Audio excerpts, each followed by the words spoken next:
welcome to Charlotte, North Carolina. I'm Greg Greenewald, author of Destination Charlotte the book.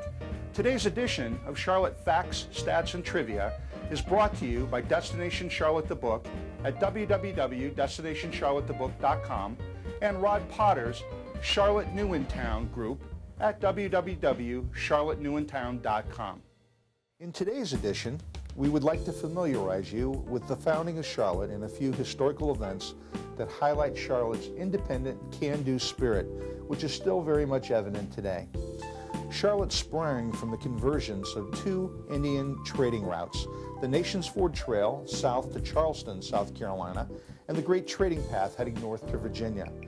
The area was originally home to the Catawba Indian Nation with 6 villages spread along the banks of the Catawba River.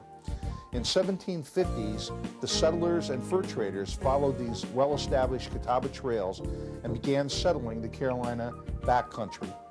In 1775, Thomas Polk and his wife, Susanna Spratt, Charlotte's first settlers, built their home near the crossroads of the two historical routes, the current location of Trade and Tryon Streets in uptown Charlotte. Thomas Polk was the great-uncle of James K. Polk, our 11th President of the U.S., born in Mecklenburg County on November 2, 1795. In 1760, the residents incorporated the fledgling community as Charlottetown in honor of Queen Charlotte, the bride of King George III of England, with the hopes that the king would award them with a county courthouse. In 1762, Mecklenburg County was named after the Queen's birthplace, Mecklenburg Strelitz, Germany. Tryon Street is named after Lord William Tryon, the British-appointed Royal Provincial Governor who rigorously enforced British law and rule in the Carolina backcountry from 1765 to 1776. Today, the corners of Trade and Tryon Streets in uptown Charlotte are marked with 4 bronze statues by artist Raymond Caskey. The female mill worker with a bonnet represents industry. The miner pouring gold over the head of a banker represents commerce.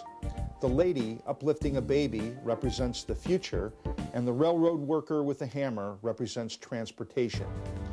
Two significant historical events that helped to shape Charlotte's independent spirit were the Mecklenburg Declaration of Independence and the Battle of the Bees, which occurred at the McIntyre Farm on the road to Beatty's Ford. The Mecklenburg Resolves, or the Declaration, was the result of many years of brutal enforcement of British rule and taxes by the provincial governor, Lord Tryon, and the Carolina backcountry citizenry growing intolerance. The Mecklenburg Declaration was the first declaration made in the 13 colonies. On May 19, 1775, Colonel Thomas Polk, the commander of the county militia, called a meeting at the county courthouse to discuss the British situation with local representatives. A communication was received that day detailing the bloody battles up north that occurred at Lexington and Concord, Massachusetts, which infuriated the representatives. They developed a resolve, later called a declaration, that dissolved all allegiances to the British Crown and laws and declared themselves free and independent people.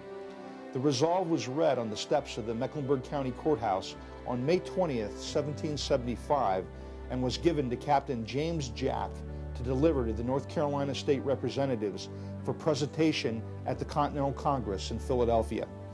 Even though the North Carolina State Representatives approved of the resolve, they did not present it to the Continental Congress, as Congress was still in hopes of negotiating a treaty with Britain at that time. Today, May 20th is called Meck Deck Day in Charlotte, and the date of May 20th, 1775, appears on the North Carolina state flag. On September 26, 1780, British General Lord Cornwallis marched his troops into Charlotte to set up his regional headquarters. A group of Carolina backcountry militia under William Davis provided constant harassment of the British troops by interrupting communications and ambushing supply lines. On October 3rd of 1780, a British garrison of approximately 300 men set out from Charlotte to plunder local farms looking for supplies and livestock to steal. Local militia were informed of the supply garrison's movement and set up an ambush at the McIntyre Farm on the road to Beatty's Ford, approximately 7 miles from Charlotte. The militia hid in the surrounding wood while British troops plundered the McIntyre Farm. The Patriots turned over several beehives on the farm which infuriated the bees, who severely stung the British soldiers in their bright red uniforms and caused them to retreat from the area. Later renamed the Battle of the Bees, Lord Cornwallis wrote in his diary that Charlotte is an agreeable village in a damn rebellious country, and that the counties of Mecklenburg and Rouen were more hostile to England than any other in America, a hornet's nest of resistance.